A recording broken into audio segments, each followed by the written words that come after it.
Hey there, everyone. My name is Asher, and I'm joined by Lindsay, Stella, Aaron Dunn, and Zachary Fisher.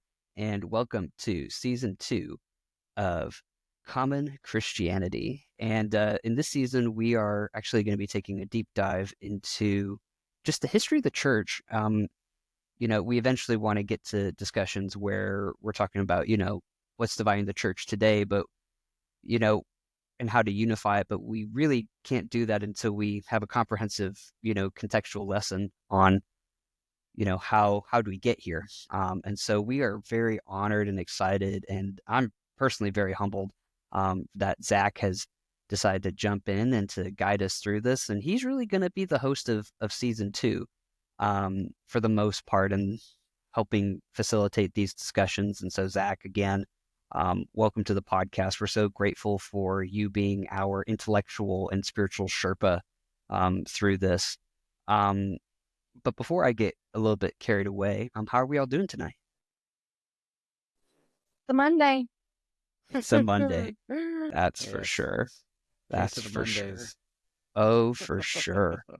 Linz, what are you excited to learn about in these next few weeks? I think I'm really just looking forward to exploring, how do we get here? I feel like I'm going to say this and then it's going to change as I grow and change, but at this season in life, I feel like I'm a true constructivist. I believe context is so important. And so I'm excited to really broaden my understanding of what that looks like in terms of the context of the church, both historically and in that timeline. So yeah, I'm looking forward to kind of just riding along and learning more and hopefully expanding my knowledge to better understand and make sense of God's word. Yeah. Yeah. Cool. Thank you for that, Linz. Aaron, what are you most excited about with all this?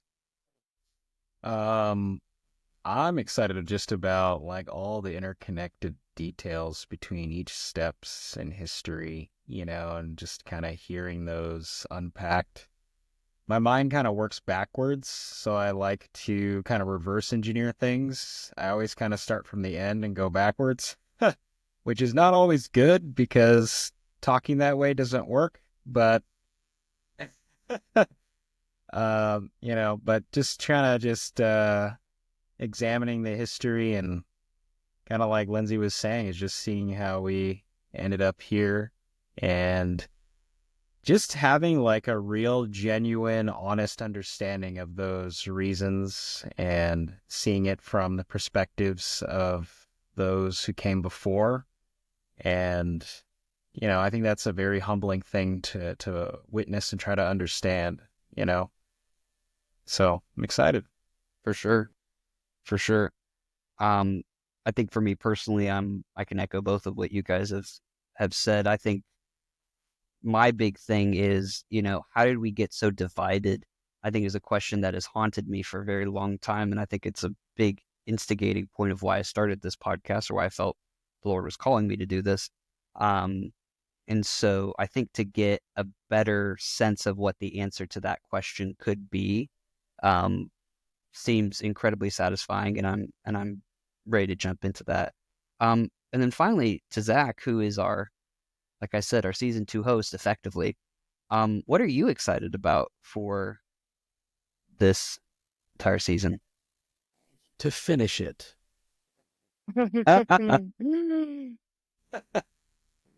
And I don't mean that too facetiously. I mean, I was looking at my notes. I started teaching church history in my church in 2014.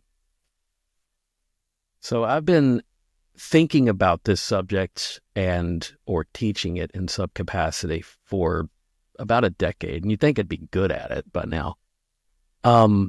But there's always a little bit of fear and trepidation coming into it. Not because the topic is destructive, but the way that it's taught can be destructive, So, but I cannot, I can't deny that over the last few weeks, I've found myself reinvigorated in ways I haven't been in a while. As I've contemplated how to prepare this particular meal for this particular group of people that you've invited at the table. And thinking and speculating about how best that's going to work. And going back and reverse engineering the people who are going to be sitting here, listening. Because you all put up quite a bit out there about yourselves in the first season, so it was easier to kind of understand that challenge. So yeah, I'm excited to talk about this because I'm excited about it. And I'll go into more about that in a moment, but I'll stop.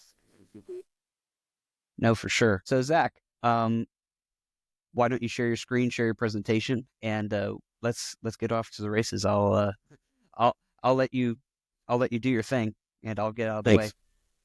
No, thank you. And hopefully the technical aspects have been worked out, but if we need to stop, absolutely. Before I get into presentation stuff, look, let's just acknowledge something. Like, this is happening in the room right now, okay? This is a moment in time. And for those of us who might be listening later, what's happening right now? It's a Monday, and we're all feeling it, okay? Weather's changing, barometric pressure's changing, my joints feel different. We've all had busy days. And now at the end of that busy day and all the stuff that we're having to think about, I come kind of traipsing in here, and I'm going to prattle on about a bunch of dates and dead dudes and expect you to be excited about it. Well, I am excited about it. But I want to acknowledge the fact that my goal is not to make this worse than it need be, right? And this thing that we're going to talk about is called church history. So I did my best I should have done a little bit better to ramp you into this first class, by saying there's maybe about 3 questions that if I can get these 3 questions answered in the next little bit that we're together, then I think it will have been time well served. Okay? So the first question would be, what do I mean when I say church history? A lot of people think they know what church history is, and they're mostly right, but we got to be very specific for the season that we're about to have. Question number 2, how can we possibly pull this off when there's like 2,000 years of church history? Right? What are we going to focus on? What's going to get left by the wayside? And then the last one is kind of moving away from that orientation, which this is kind of an orientation, and moving into answering an actual question about what were the major cultures that helped shape the early church, and how in the world did they all get there? If I can get those 3 questions at least addressed, then I think we've had a good first time together, and maybe you'll come back for class number 2. Fair enough? With that said, I'm going to try to move to the screen sharing portion of this, and please let me know if you are seeing a slide with a glass and some purple writing on it. I cannot see you, by the way. I don't have a dual monitor situation, so audible yeses and nos would help. Yes. Okay. I can see it. Thank you, Aaron. I'm going to try to pop back and forth as possible, but right now I'm having a little bit of technical challenge on that. So, all right. I got visual on it. You're good. Thank you so much. Thank you. Now, this image that you're seeing on the screen right now, this glass of water with what looks to be green dye that's been dropped into it. I mentioned this a little bit last week, and I'll explain this metaphor, why I think it's really important to keep this metaphor in the back of our minds as we go through this class. But I'm going to tease you with that for just a second. Let's talk about what I mean when I say church history. When I say church, I know that there was a large conversation last season about what the church, how to define it, okay? And I'm going to be forceful on this.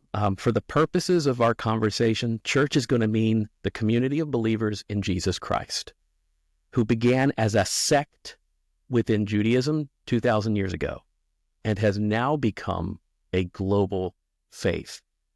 That's the definition I'm going to use for this class. It's not perfect. There's lots of nuances we can get in there about how does a church do what it's supposed to do, but at its essential, that is how I would define the church that we're going to be talking about here. So then that leaves us with the word history. Now, I said last week, and I'll repeat it here, a rule of thumb about history in general. It all happens simultaneously, but we study it in fragments. It's like my wife makes cakes, and she makes each layer almost at the same time, and then she combines them, and I get to see how she makes the cakes for all her clients. And history is all of those layers are being baked at once. You've got, political intrigue, you've got theological disputes, you've got economic crisis, you've got existential crisis. You got all types of crises and events and experiences that can happen to the human psyche and the human experience. And Lindsay, you know about these very well, given your profession. All of that can just kind of converge at once. And we have to give these people the benefit of the doubt that they aren't necessarily dealing with a script. They're just having to deal with these moments in their history, in their time, as they come, just like we do. So all of this stuff is happening simultaneously. We study it in fragments. Therefore, it's really important that we recognize transition. Just a second. And I'm getting these rules of thumb from a professor named Maxie Birch, Dr. Maxie Birch, and he was quite instrumental in helping me develop a passion for the topic of church history. So let's take a look at something here. Let's see. All right. Now, obviously, this is an acorn. And obviously, this is a tree. The question is, how does the acorn turn into the tree? Any takers?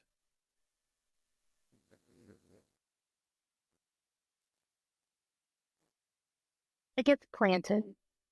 Gets planted. Perfect. Planted, there's sun, there's soil, there's water, there's time, and then next thing you know, Bob's your uncle, you got yourself a tree. Great. Next. We know that this is a caterpillar, and we know this is a butterfly.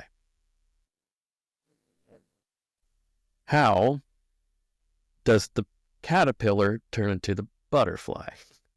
Any takers? Metamorphosis. Excellent. Excellent answer. Cocoon, all that good stuff. It happens in between the pictures we're seeing here. What we don't see is that metamorphosis. So far, so good. Now, what's this? This is a picture, and I incorrectly defined this last week, by the way. So if anybody went looking for this, you ran head straight into my head cold, which answered for me before I had a moment to think. I called it the Christ Feast. It was not. It's called the Love Feast, and it was something that the early church celebrated. This is a painting from, I believe it's a catacomb is where it's taken. There's some words here. Agape, we might recognize that one. Gnosis, that's going to be a root word meaning knowledge. But these people are gathered to share a meal, and these people are Christians. But this painting was done, I believe it was done in a catacomb, or it was at least done underground. Now compare that to this picture, which also depicts a meal.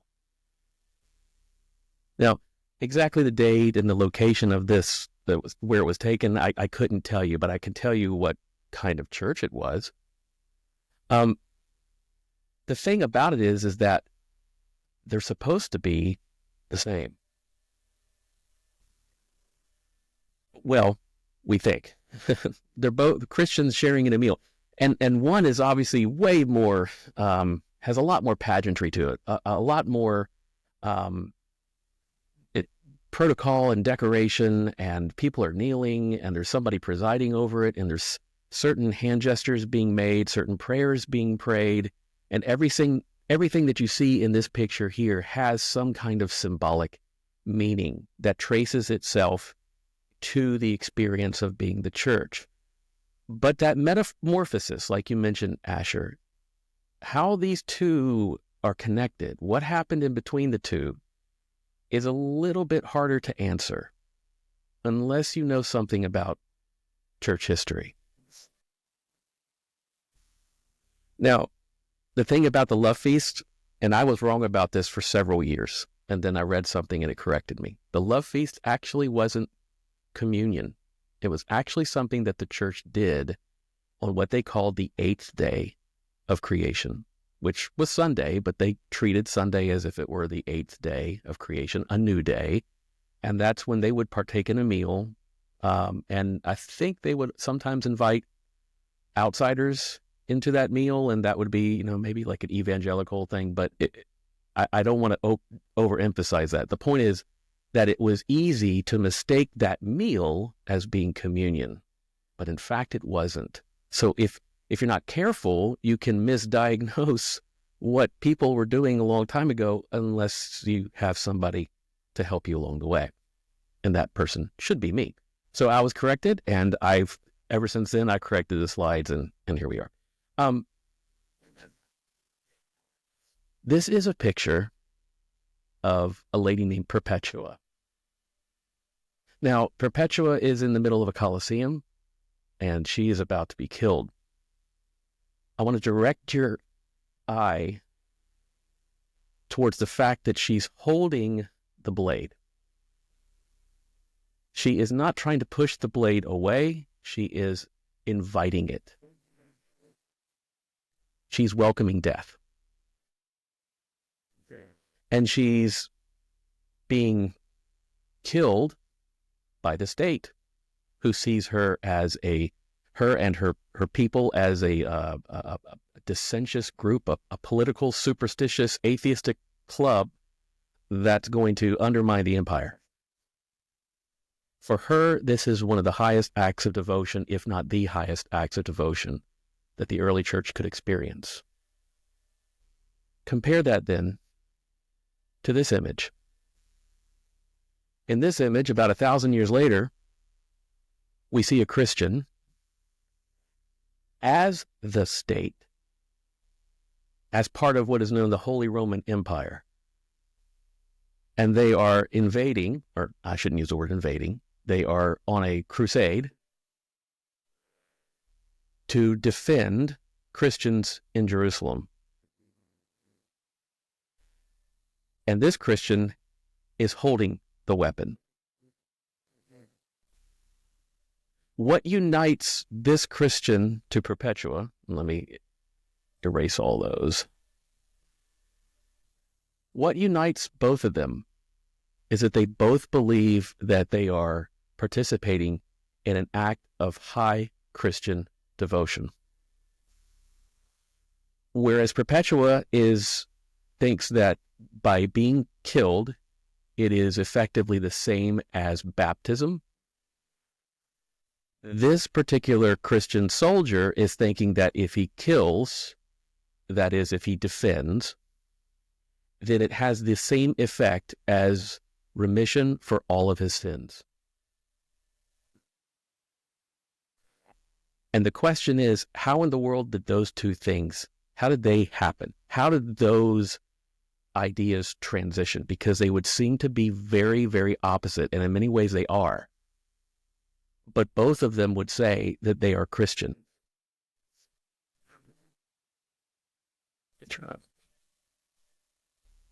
Okay, this will be our last side-by-side. Here we're looking at a map that gives us a picture of the Roman Empire in the 1st century, right? We see a lot of familiar outlines here. Here's Italy with the boot. And somewhere over here is Egypt and Israel and Africa and Europe and all that good stuff, right? all the yellow, that's the Roman Empire. So the church is spreading out throughout this empire. Paul's missionary journeys, Peter is preaching to the Gentiles and the Jews and all that good stuff, right? But all of these places have churches that believe that they are part of the one church. Compare that to this picture. This is an image of Franklin, Tennessee, and I took this off of Google Maps maybe back a couple years ago now, and I just typed in church. And it gives me all sorts of little pointers on the map showing me, hey, look, there's a church here, there's a church here, there's a church here. When I moved to Nashville, it had, I don't know if it has this distinction still, Asher, you can tell me if it does. But when I first moved here, Nashville was known as the church capital of, like, there was more churches per capita in Nashville, Davidson County than practically anywhere else in the United States. I can verify that. When did you get here? Dating myself, but I moved here in 99. Okay. I got here in 2017, so about 8 years ago now. And it was known as the highest church concentration per capita outside of Rome in the Nashville metro. So if you've ever been to Rome, you know that there's a ton of Catholic churches. Like, they have Catholic churches like we have Starbucks, one on every corner. And that's no exaggeration.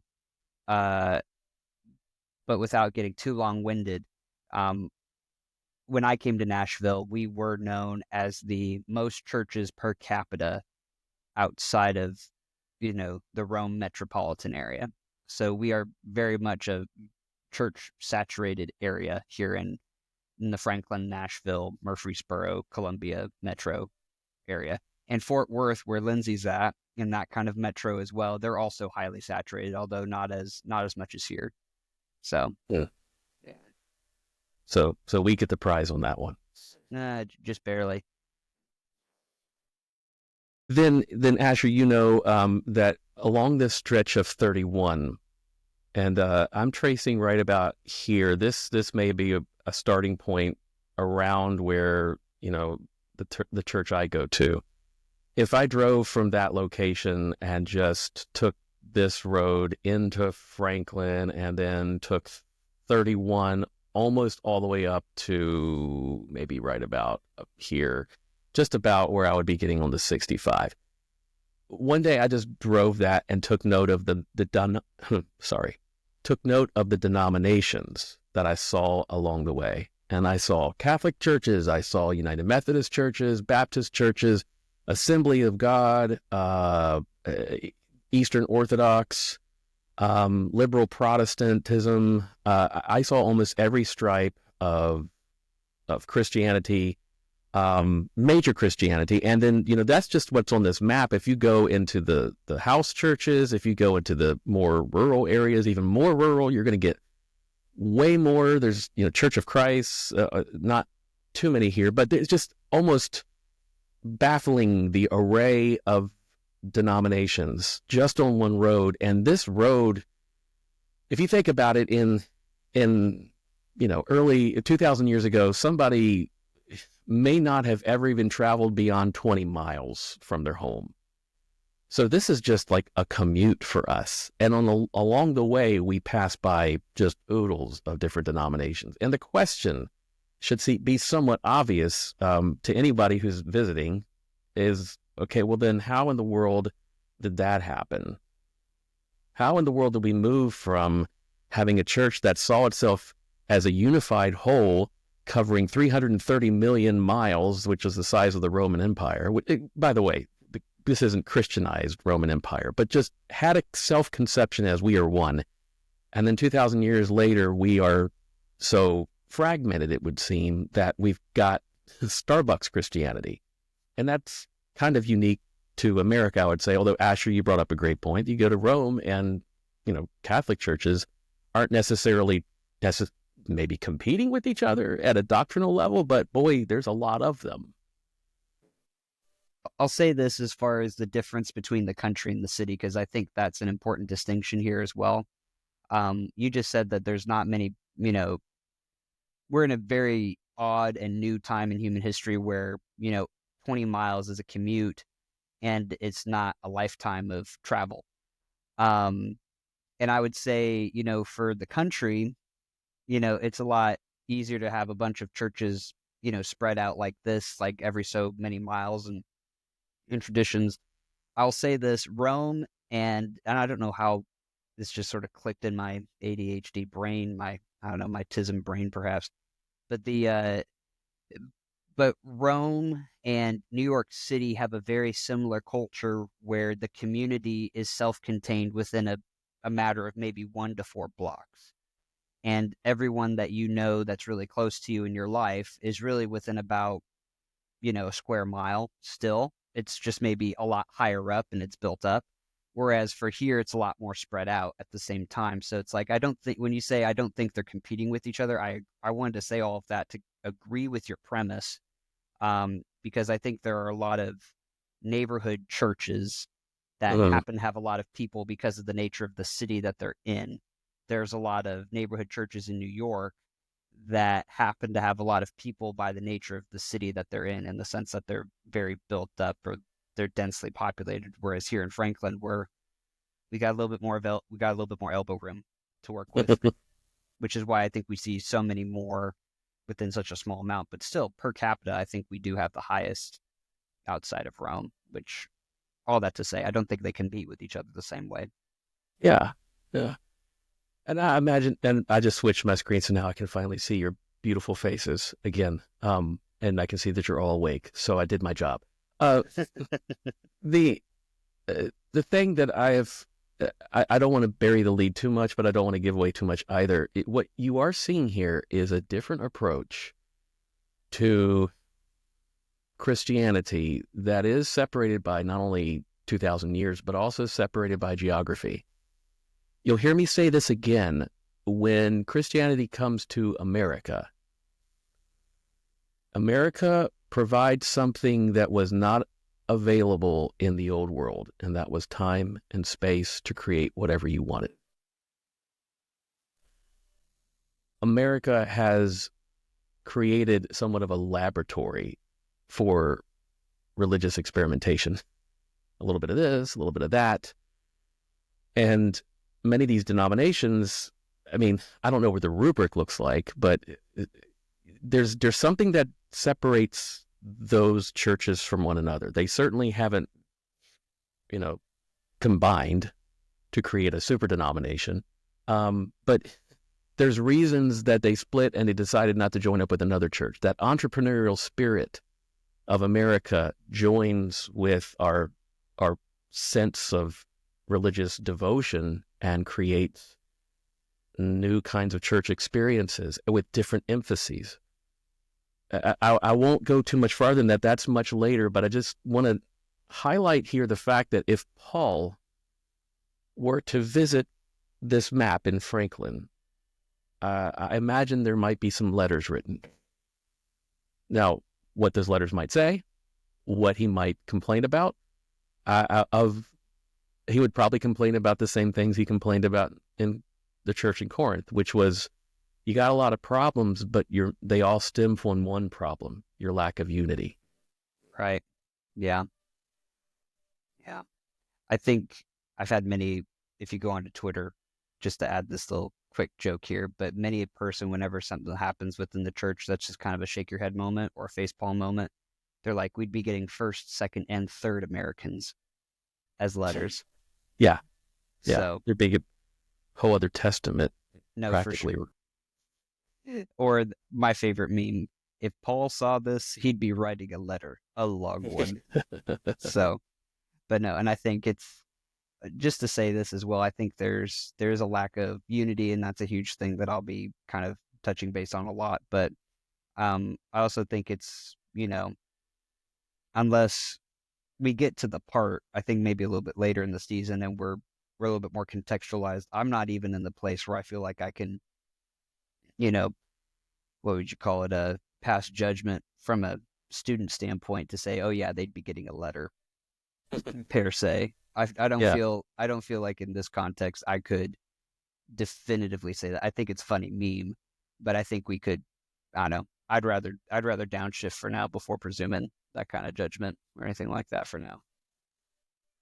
Well, I think what we've looked at here in the past, I don't know, 15 minutes, Yeah. just by looking at these slides, are my best attempts at trying to draw your attention to the fact that we have some things that we understand how they change and the fact that they change, and we're okay with that. Mm-hmm. But then we also have things within our faith and within our own traditions, or traditions that we never even knew we were part of, or changes that have happened, and we would be hard-pressed to answer the question, what was the cocooning that happened there? What was the metamorphosis that happened there? It's certainly without somebody to expose you to some of that and help you understand. It would look quite odd. It would look quite foreign. It would look disturbing, maybe. And sometimes not having an answer can be quite disturbing. That's one of the reasons why I got into church history. Somebody asked me some questions that I couldn't answer. And those questions dogged me for better part of a decade. And then eventually I found some good teachers and some good resources and found answers to those questions. But for 10 years, I just hobbled along thinking like, oh, well, I'll never know. I guess that's just the way it is. So what I tried to show you here, then, this should be taking us back to our image. There we go. That is the metaphor for transition that I will be returning to, at least mentally, as we go through this class.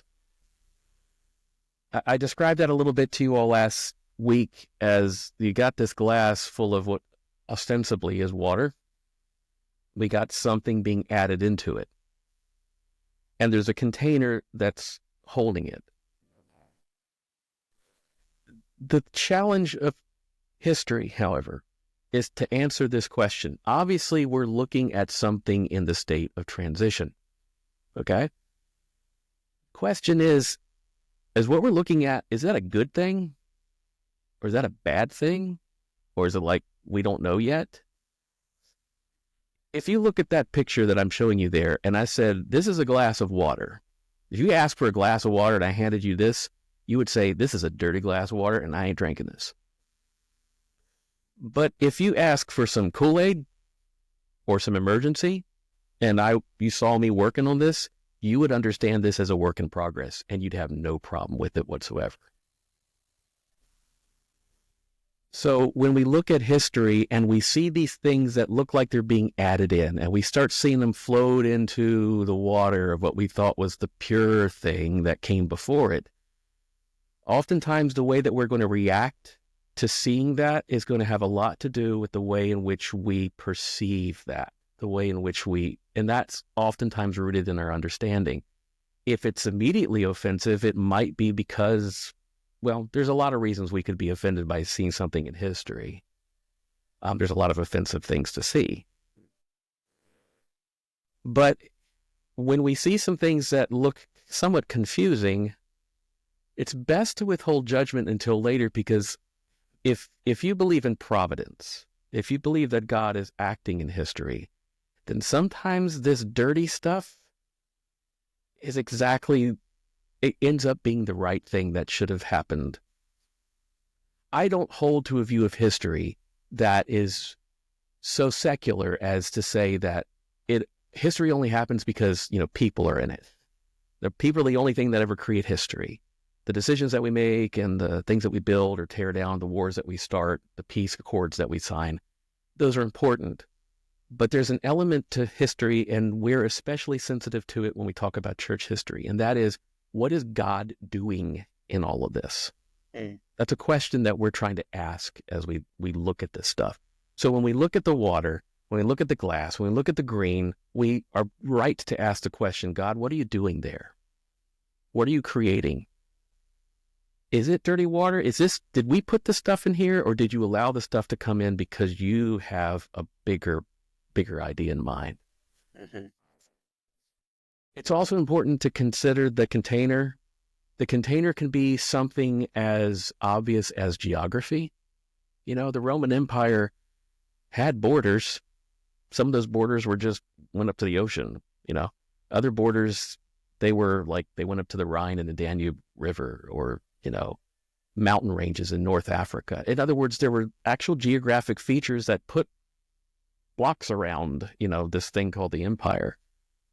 Other things are containers in the mind, ideas that we hold on to, or they make sense to us. An example eludes me right now. I'm trying to move us forward in the lesson, but I hope what you get here is that the concept of a container that's holding these ideas can be as obvious as a border on a map, or it can be something that we hold in our mind, or the people at that time held in their mind.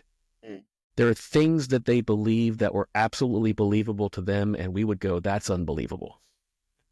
And vice versa. I said last week, and I'm not picking on America, but it was impossible for the early church to conceptualize America. Because to them, the idea of having a government that didn't have a religion was unthinkable.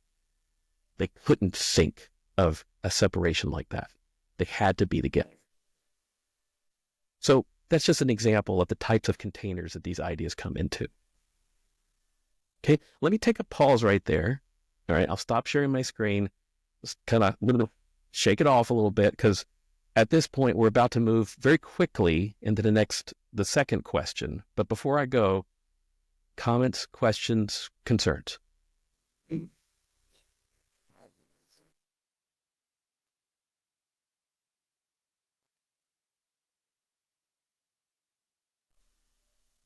All right. So that takes us to question number 2. Hopefully you can still see me. I hope you can. Yeah. So how in the world I'm going to pull this off 2,000 years in like however many weeks we have in front of us? Number 1, not comprehensively. I'm not going to be able to squeeze all that in there, and I'm not going to subject you to that. I'd sooner sign you up for a free root canal than to try to shove 2,000 years of history in the next few weeks and just make you drink from the fire hose. We're going to be selective about this. What I'm going to try to do is trace certain themes. And I'm going to try to trace those themes somewhat chronologically. So we're going to be moving from kind of an ancient, more generalized early church. Okay. And as we move forward in history, we're going to be obviously getting more modern, but we're going to be getting more specific as well. We're going to be getting into how the church landed in America, how the church landed in the South and in the North, and other problems and topics that are important to America. And because we live in America, for those of you who might not be listening in America. And what that should tell you is that I'm going to be selective about certain topics, but you need to understand why. It's because that's our particular context. Lindsay, you're welcome. I'm trying to keep this with some specificity to us. Therefore, what we might call out of scope for our time together, I won't be getting too much into Coptic or Eastern Orthodox Christianity. I won't be getting too much into global missions, monasticism, the canonization of the Bible, the Crusades. All of those are fascinating topics that deserve their own semester of study. But I have to find a way to choose the themes and the moments that will guide our attention back from these early, distant, great-great-great-great-grandfathers and mothers, and try to introduce you and walk you through all the centuries and all the drama, but select certain things that I think would heighten our awareness of the tensions and the transitions that are happening, the history. Is that fair? Does that make sense? Yeah. Okay.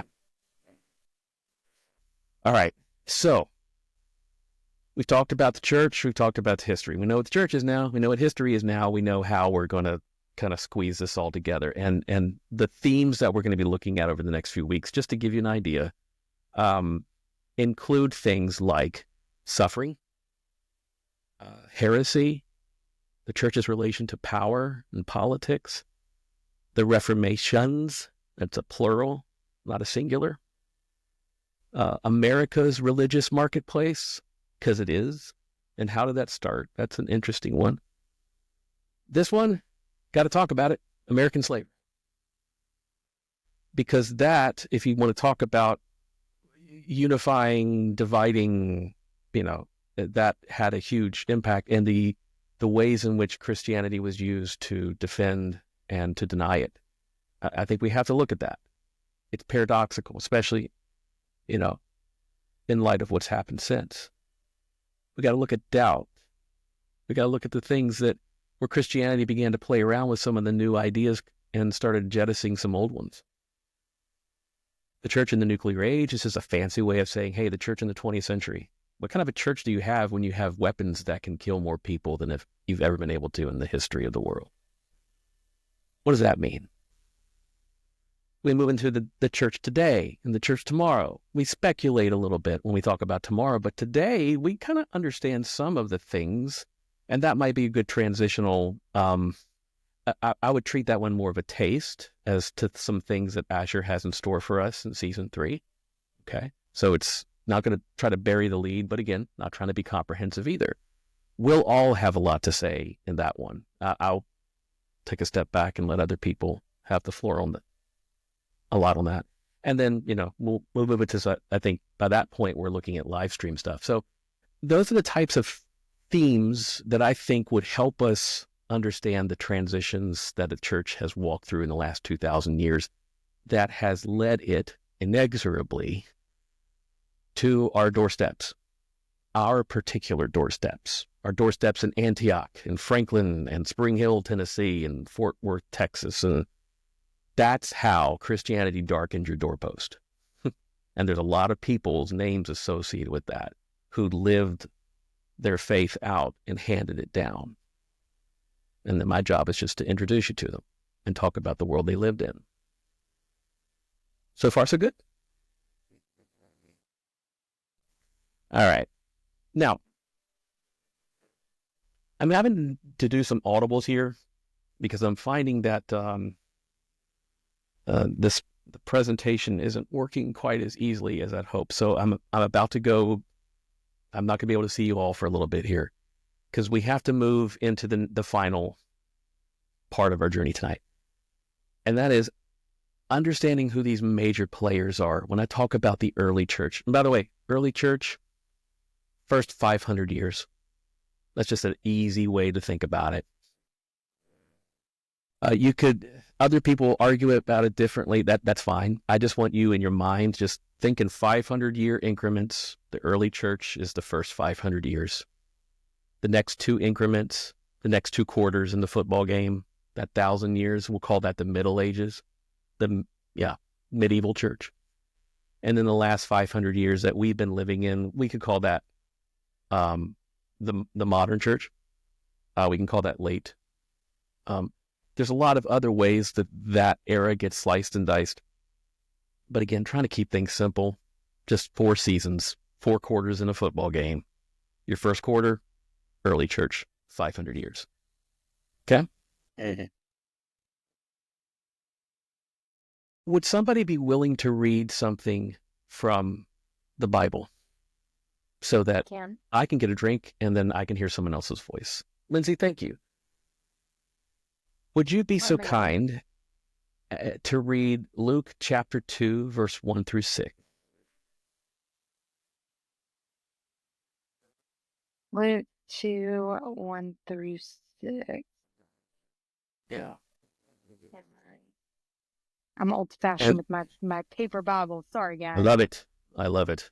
Old Okay. school. I grabbed mine here. You said Luke 2. Yeah, make sure she reads it right. Hey, there's going to be some words in there that exactly. even I have trouble pronouncing, so I'm just going to say with confidence and hope for the best. Just sin boldly.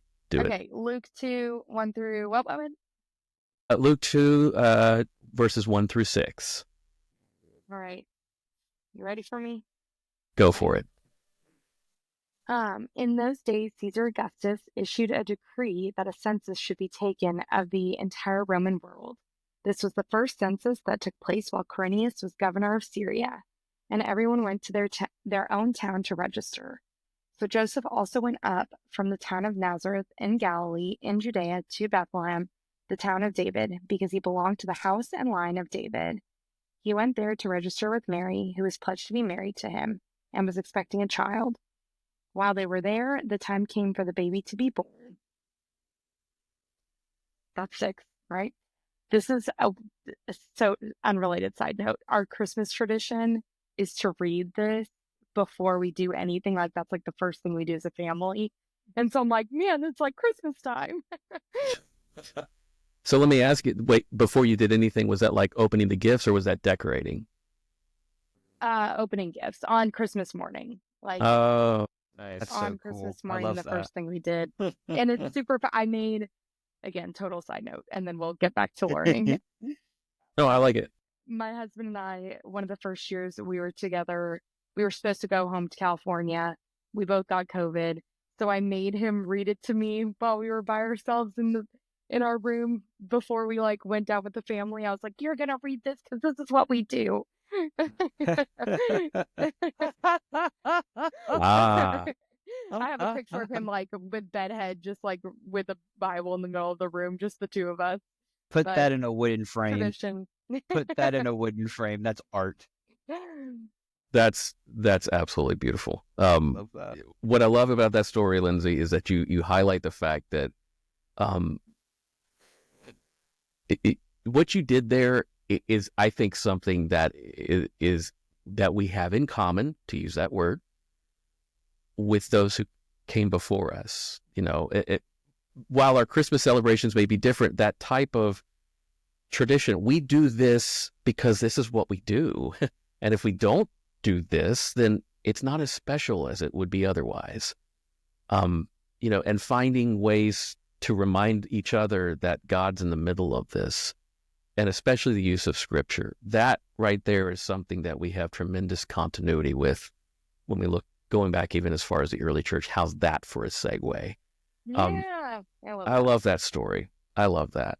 What I want to invite you all, keep your microphones on.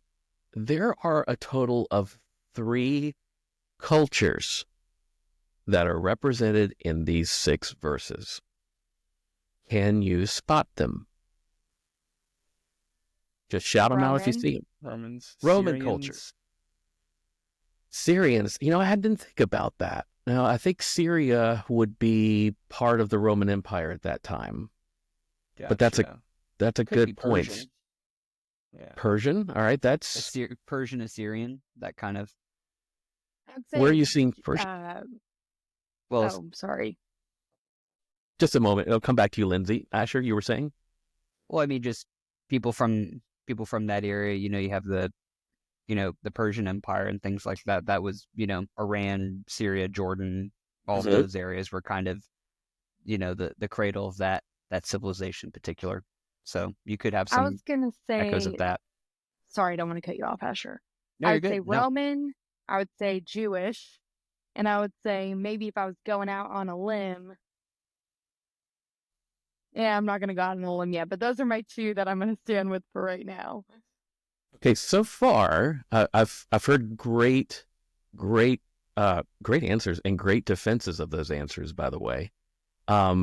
So I'm going to agree, as the teacher, I will agree, with the Roman culture. Okay, so we obviously see Roman with Caesar Augustus. Goodness, that's a bit on the nose, right? We're seeing Jewish culture in there, right? Where are we seeing Jewish culture? Help me here. Well, I would say House and Line of David, right? That's what I was Oh. going to say.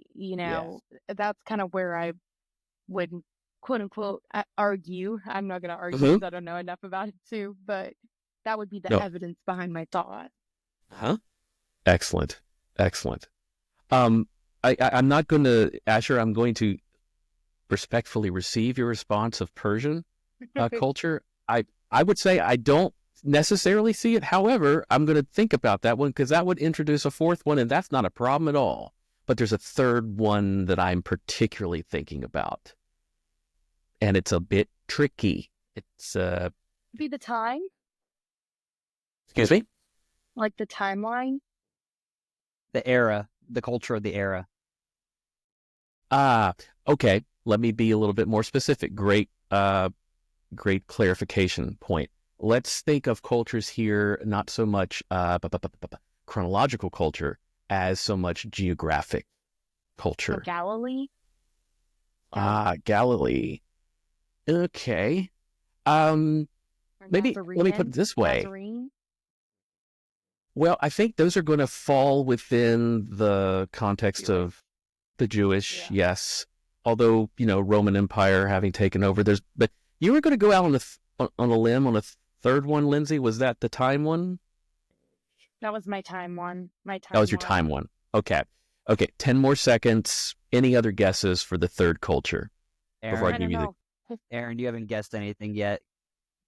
Well, I initially guessed this Syrian, but I don't know. Geography was not my education. Geography. Judea. Yeah, who's- Galilee, Jeez, Jerusalem. I guess Middle Eastern if you want to be broad. Let's think about, you know what? Actually, I may have hog-tied you all a little bit on that one. Let me think. You can totally blast me for telling you not to think chronologically, but I'm going to show you this third culture that's active, and then you can tell me like, Zach, no, we had it, but you made this impossible. Okay, let me see if I can get the slide to move to the next. There's only How about- I only have one guess for this. How about now? It's Greek. The days of Caesar Augustus. I don't know. It's Greek. Uh, It's Greek. So it's That makes it's sense. it's not chronological, it's linguistic Oh. culture. I can swallow that, I guess.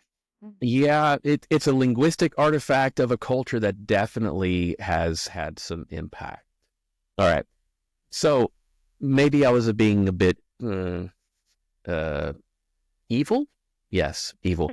But the reason why, Sneaky. and thank you, sneaky. And Lindsay, I hope that the next time this Christmas, when you read that scripture with your family, with your husband, that in the back of your mind, you remember that horrible, evil trick that I played on you, that you're looking at some evidence that there are three big cultures that are going to factor in heavily over the next few weeks when we talk about the early church. The Jewish culture, obviously. The Roman culture, obviously. And not as obvious, but very much in the mix there, is the Greek culture.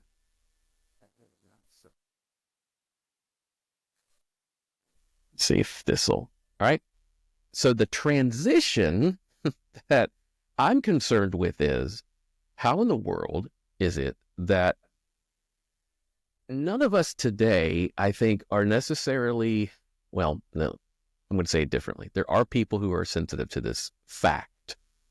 But somewhere in the early church, the Christian church began to move away from its Jewish identity and began to take on and to see itself as extensions of maybe a Roman identity or extensions of a Greek or Gentile. Gentile would probably encompass both of those. But the fact of the matter is, it's a point of fact that as much time is spent in the New Testament reinforcing that this thing is tied to Jesus, who's tied to, Judaism proper, we now have a sense that Judaism and Christianity are quite distinct from one another, and rightfully so. But Christianity doesn't identify itself with Judaism much when we get past the first few centuries. And that transition is an interesting one. But in order to tell that story, we have to kind of answer the question, how do those cultures get there in the first place? Now, if you have that worksheet with you, I left a lot of space for you to write this down because you're about to get a fly through on the Old Testament in 9 words. Okay? Word number 1. The first era in the Old Testament is dealing with creation, how everything was set up, how it was, obviously, right? Big Garden of Eden and all that good stuff. Then we move into the patriarchy. The era of the patriarchy, that's going to be Abraham, that's going to be Isaac. Let's see, consults the notes to make sure I don't lie Isaac to and you. Jacob. Yes, thank you, Barney. Let me just also get to, there we go. Then in the next era, we've got the Exodus. So here we're going to be thinking about, Israel being delivered out of Egypt, all 10 plagues, the receiving of the law, the Kadesh Barnea, where the spies, were sent out, and then the 40 years of wandering, right? Then we've got the era of the conquest. So the conquest era, let me see. That one we're primarily thinking about Joshua and leading a conquest into the promised land. So you've got the Jordan, you've got Jericho, you've got the conquest of Canaan, and you've got the 12 tribes are given land in this era. Next, you got the judges. So Samson and others were chosen as judges to govern the people for another 400 rebellious years. It's kind of like this ping pong game that's going back and forth, these cycles of rebellion and judgment. And I think also Ruth is in that, considered to be in that era as well. Mm-hmm. Next, we move into the kingdom era. So David, being the greatest king in this new monarchy, is followed by a succession of mostly unrighteous kings, and God eventually judges Israel for her sin, sending her into exile. So here we start with the United Kingdom in 1st and 2nd Samuel. Then we get the divided kingdom of the northern and southern, and that's 1st and 2nd Kings stuff there. When we enter into the era of the exile, here's where Daniel gives leadership and encourages faithfulness among the exiles over the next 70 years. Lots of prophecy in this, and lots of power changes happening. The Persian Empire, actually, as you were mentioning, is expanding from the Tigris to the Mediterranean Sea. Assyria, Babylonia, Persian, they're gobbling up, and Israel's getting caught up in all that undertow. Then we have the era of the return, and this is when Ezra leads the people back from the exile to rebuild Jerusalem. So we start with Jerusalem in a state of repair. We've got the temple being is being rebuilt. We've got the people working on that project. We got the walls being rebuilt, and then finally we have this era called the silence. That's the 400 years where there doesn't seem to be any prophet speaking for God in Israel. So what goes on inside those 400 years? Before I get into that, because that's where we get introduced to these other two cultures. If you're in that worksheet, I left some space here for you to write this down. The Jewish culture is going to have two very, very important governing ideas. I mean, it's a lot of them, okay? But one of them that's going to factor heavily as we go forward is the idea of the Shema. Okay, Hear, O Israel, the Lord thy God, thy Lord is one. That is a strict, there is no other God. Monotheism is that word, meaning they're of all the other places with all their other polytheistic gods and all their statues. No, we're not that. Our God is one, and that is a prayer that is recited daily. It's very much ingrained in their consciousness. Another thing that will factor heavily: no foreign rulers. Israel cannot be ruled by someone who is a foreigner, who's not a brother, okay, so to speak. So, and a lot of that is about insulating and isolating the treasure that Israel sees about itself, as the people of God, to keep it from being corrupted, to keep it pure. They cannot be governed. There's a lot more political nuance here than what I'm leading on, but just for the sake of argument, let's understand that these two ideas are going to factor heavily into the tensions that arise over the next few hundred years. And finally, continuity of identity. Now, everybody has that. That's kind of like that's what people do. But the unique identity of Israel as the people of God, they see themselves as custodians of that promise. And that something is being done in the world through them, that they need to make sure that they hold up their end of the covenants. If they don't, then there's going to be, punishments for that. But they definitely see themselves as custodians of something that God is doing, and it's God's idea, and they have to make sure that they hold up their end of the bargain. So that adds a lot of internal tension and pressure to ensure that they protect those culturally distinct ideas. Fair enough? Yeah. All right. So to go back then to this picture in this glass, and by the way, I want to be careful to say I'm not trying to denigrate any of the symbols that I'm putting into this thing. This is not trying to do that, but I want to see that it's floating in there. We have this Jewish culture in this glass, and this symbol here I'm using to denote the Greek culture. Here, within that 400 years of silence, somewhere in the 4th century, Alexander the Great is going to conquer those lands that include the Levant area, that include Israel. And as often happens when the leader dies and then they hand it over to somebody and people start, fighting over that. But eventually, that they're going to make the Seleucids, I think is their name, but the name's not important. The thing that you need to take away here is with Greek culture being the country that has conquered and now is trying to assimilate Israel into it. The thing that they're going to try to impress upon the people of Israel, the Jewish culture, is Greek language and Greek thought. So think here, philosophy, math, art.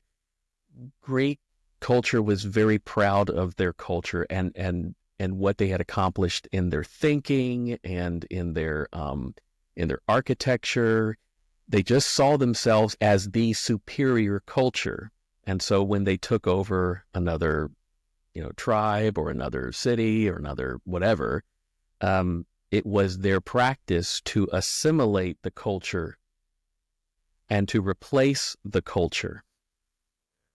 So with what I just told you about the Jewish culture making sure that there is no other God and they can't have foreign rulers, how do you think that relationship went when Greek culture tried to inject itself and replace Jewish culture? If you thought that was a tense thing, yeah, you'd be kind of right. Although what ended up happening is I think the Greek culture kind of was fascinated by Jewish culture. And so they didn't really push the gas on it as much, maybe as they might have done in other cultures. I think they recognized that the Jewish people were just not going to relent on this. But what was interesting is that over time, there were people within Jewish culture who began to take on some of the attributes of Greek culture. And these people were given a certain name. And you'll find this name sometime in the New Testament. They were referred to as the Hellenizers. Hellenic or Hellenization was the process of Greek culture replacing another culture. So some Jews, mostly like in a upper class or way out in the rural areas, they began to take on the language and maybe even take on the names. Have two names. Here's my Greek name and here's my Jewish name. They would do that, and I imagine some of that had to do for business reasons. Others, it's just war of attrition. Over time, people just start giving up fighting it so much. But there's definitely going to be people who hold on to that fight. Zach, just to interject here real quick, essentially what you're getting at here is the controversy of syncretism within the Jewish context. Yes. Well said. No, and so just to, I think, sum this up a little bit quicker, Well, wait, can you define because I think yeah, that's what I was going to as do. someone outside of the church, like church world, I'm obviously not fully outside, but that's a lot of big words that don't mean anything. No, you're good. No, that's what I was going to do. But syncretism is essentially the idea. It's a cultural, intellectual, some would even say spiritual, but a lot of controversy can come from it. But it's essentially the merging of two different ideas. So it's like you can have you can have Christian tradition that's mixed with pagan stuff. You can have, Christmas. Jewish to some No. extent. Yeah. So like we've adopted some syncretic idiosyncrasies there. But I think what Zach is really getting at is just this idea of, you have the Jewish culture, which is divinely distinct, and you have this secular culture, and Zach, tell me if I'm not bearing the lead, but maybe excavating it a little too much here, but you're kind of setting up one of the main tensions of what we're going to be talking about throughout church history is syncretism to some extent. To some extent, yes. For tonight's purposes, the concept here of having another culture come in and try to insinuate itself into the Jewish culture, that's one aspect of it. Okay, and Roman culture is going to do the same thing later around 63 BC when they actually, gobble up all of the Greek lands and add to the Roman Empire. Rome is not going to be as interested in forcing a culture onto its conquered people. All it really cares about is order. Okay, so as long as you pay your taxes and sign up for the military and honor the emperor, they kind of don't care what you believe. But that's going to create problems for Christianity, obviously. When we say things like Jesus is Lord, that is a political statement because within the Roman Empire, Caesar is supposed to be Lord. So while yes, syncretism or the forcing of a culture and a blending of cultures to create kind of this third thing that takes a little bit, it's like a buffet. That's one aspect of it.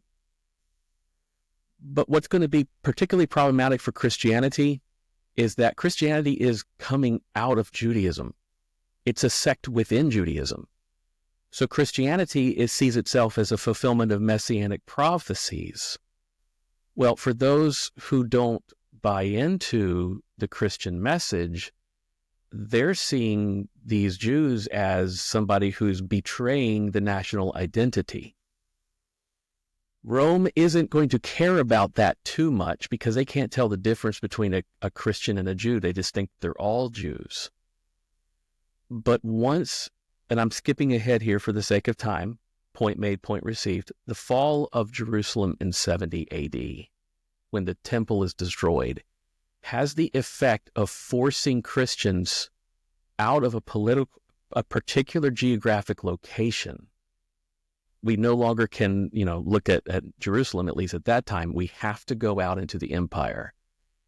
And we begin to come out of that radar, and people begin to pick up on the nuances, and more Gentiles begin to come into the church. And as more Gentiles come in, they bring in their Gentile ideas, and almost by kind of like, what's the word I'm looking for, diffusion, some of that Jewish identity begins to just fade away.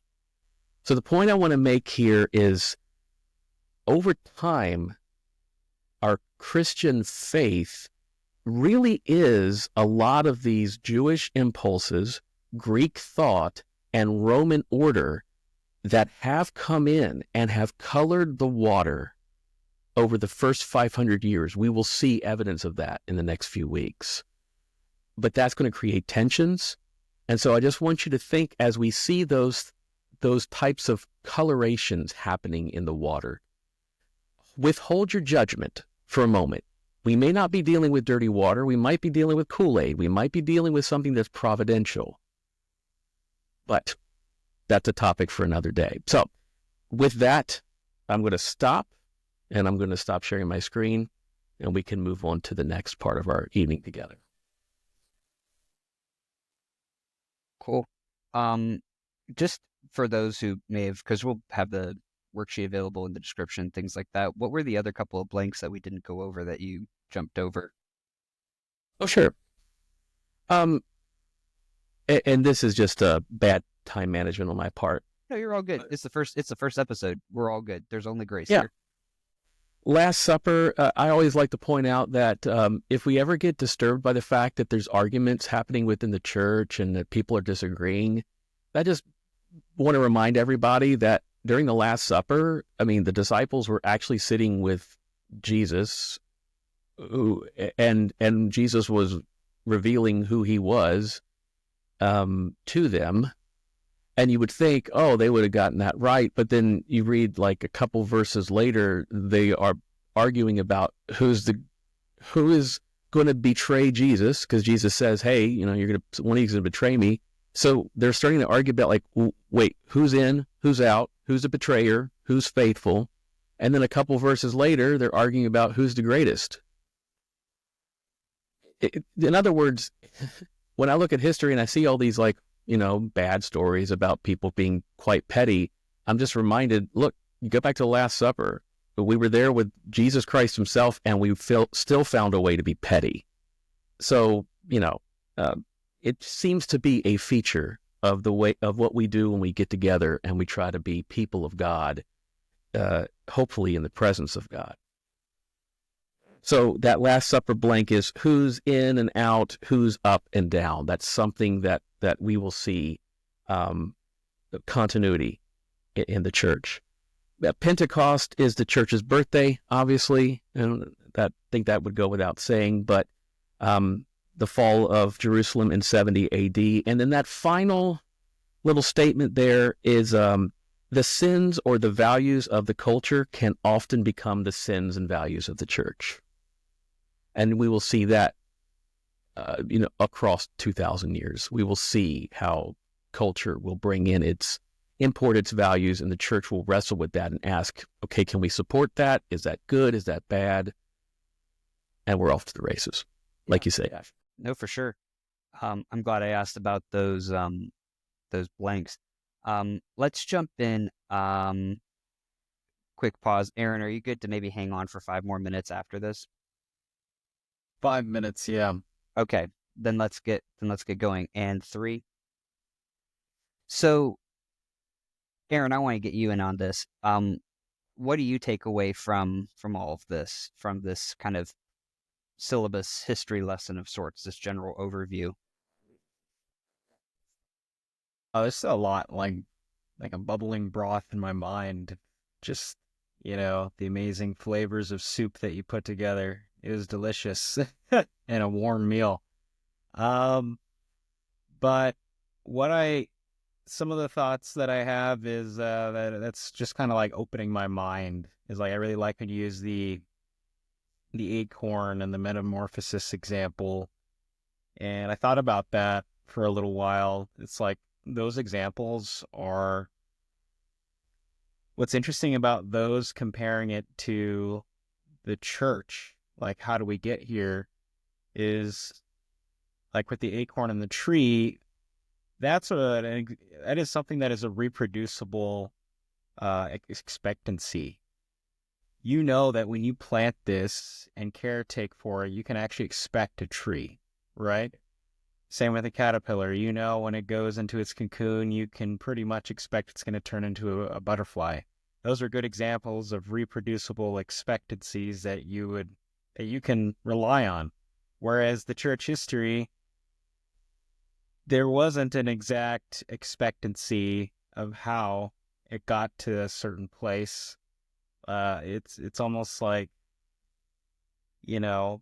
what I've gotten from it so far, it's just kind of like using the glass example. You almost have to accept that we're going to go through a myriad of different changes. And you have to be open to that.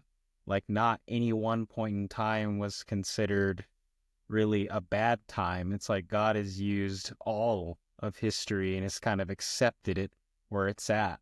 And I was kind of thinking about that further, which is kind of the second thing that I've accepted or was just kind of opened up to, is that it's very easy to kind of rewind yourself back in time and say, like, the early church was such a good example that we should all abide in. But we're actually repeating what the Pharisees did, is they lived in the past as well, like with Moses and the laws. And that's exactly what Christ was telling him to get out of. Like, stop living in the past. Like, there's something new happening here. And when I think of it that way, it's like when you try to compare the early church to now, it's like you're doing exactly what the Pharisees did.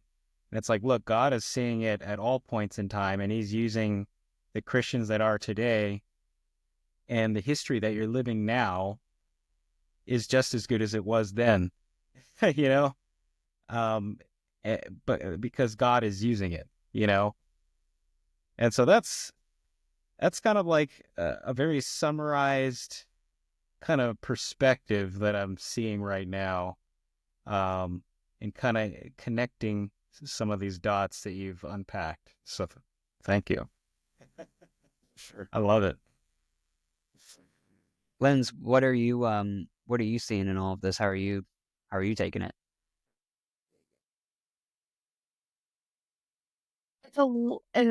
Sorry, words. I mean, I think my initial things that stick in my mind are some of that, the cultural identity and the way that the culture informs these, I think you made a good point of, like, culture and religion were not mutually exclusive. They were not exclusive. Like, they were one. And I think, with our American idea of separation of church and state and all these different things, the idea is to almost, like, reject that notion. And I think that's not often, and I think it's still so, again, a part of even just American history and, like, why people pursued to leave and come to America. But it's interesting that, like, push against assimilation. And I think about, like, just to live in, to enter, that dual existence of looking at history, but also looking at history through the lens of, right? Like, sorry, I'll try and make a cohesive thought at some point, but how time is linear in terms of, but you can't take things out of context, but then even us looking back on the context are a part of a context currently. And I think about, like, how, the thing that stood out to me was, like, that anti-assimilation piece. And then thinking of that through the lens of, like, all our culture right now, and just, like, it just feels like a lot of the fundamental ideologies that create often problems within the church, around the church, are even things both secularly and religiously that we still struggle with today. Like, they didn't want a multicultural identity. And that coming in and being a major point of contention, and thinking about even, like, the United States prides itself on being this diverse group of people, but then thinking about the way that even the rejection of multiple cultures or whatever, like, I think of the families, I think of, like, I've heard too many times people be like, you live in America, why don't you speak English? And it's like, that is exactly some of the things, like, you're in this place, so you should know these things, and the anti-assimilation of, like, they should assimilate to us. And just that, those tensions of, we see them now. And so I just think about, like, just the complexity. I think we often want to live, especially when we look at history, in, like, black and white. And even in the current times, we want to look at like black and white, good or bad, right or wrong. And it's like so much, if anything, it requires the ability to live in the gray and just put yourself in someone else's perspective. Um, and so anyway, those are just kind of my initial thoughts of like these tensions that I think this echoes what you were saying, Aaron, of like these tensions that we're seeing are not foreign to us, even in our current, they may show up a different color, a different, way, a different language, a different whatever, but I think these tensions still exist and they just look like, eh, this is a terrible analogy, but I'm going to use it. Um, there's a sex educator her name's Dr. Emily Nagowski, and she talks about your private parts, to be PG, are all the same parts, but organized differently, right? So in men and women, they're all the same parts, but the way they're organized biologically looks different. And I think it's kind of it's like, same parts, but the way it's organized in today's culture is different. Um, and I think that's just like one thing that has really stood out to me, at least in today. And I'm sure there's more that I'll chew on and think about, but those are my initial, like, I'm going to chew on it and be like, and that, but it won't come to me probably until later on. So it's a good thing we're doing this more than once. Yeah, no, I think that's a very interesting idea, the idea of arrangement. Um, I'm gonna do mine quickly, and this is why we do mine at the end, because I can talk for a long time, but then this forces me to just zoom in, and I think I'll wrap up the episode here as well, if that's okay with y'all. And Zach, feel free to echo a few things if you think I know if I'm hitting this right. One of the things that stood out from your lecture on this episode today is that cultural religion has always existed, which means cultural Christianity, that entire idea of, oh, you're a cultural Christian, that means that has also always existed by nature of the premise that you're presenting to us. Am I on the right track to assert that to some extent? I don't know. I'm going to withhold until I hear your whole argument. So. No, you're good. Well, I think just the idea that you could use because religion being informed by the culture, to your point earlier, the sins and the values of the culture can often become the sins and the values of the church.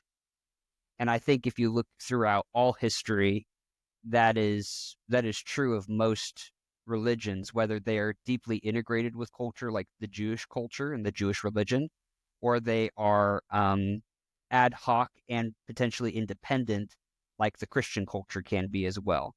I think to say that cultural Christianity has never existed, that there is perhaps a pure form of it, maybe only, those first few moments after Pentecost, before, everyone went to Antioch and everywhere else to the ends of the world, to the ends of the earth.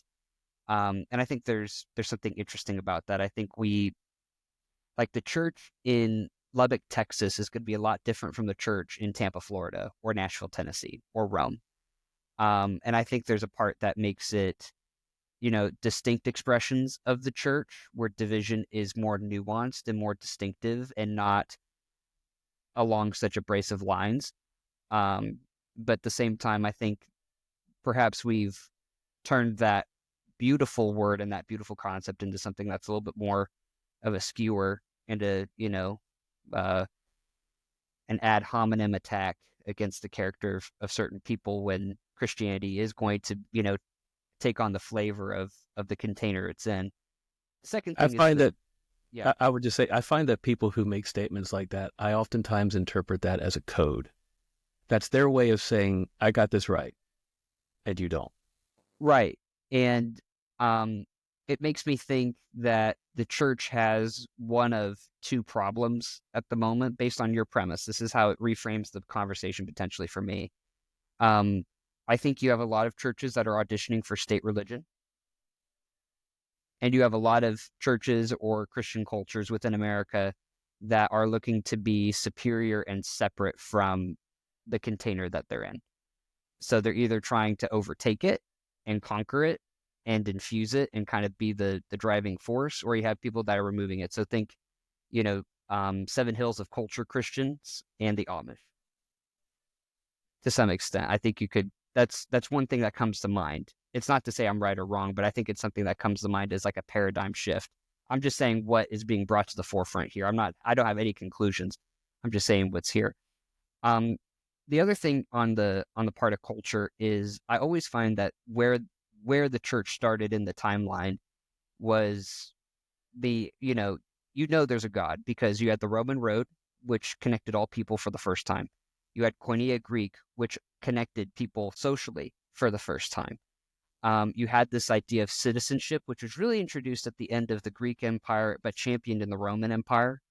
And then you really have this idea of like a, like citizenship tied with the idea of a god king in a real way, like in Julius Caesar and Augustus Caesar and things like that. So when you add all of those things together, when you look at what Jesus essentially was saying very quickly, if you look at it from a strictly political lens, he's like, I am the God King, and you can opt into a citizenship with me instead, which would have been rebellion to some extent. So I think that kind of cites some of the Jesus stuff there. All that to say, I think as we look through the history of everything,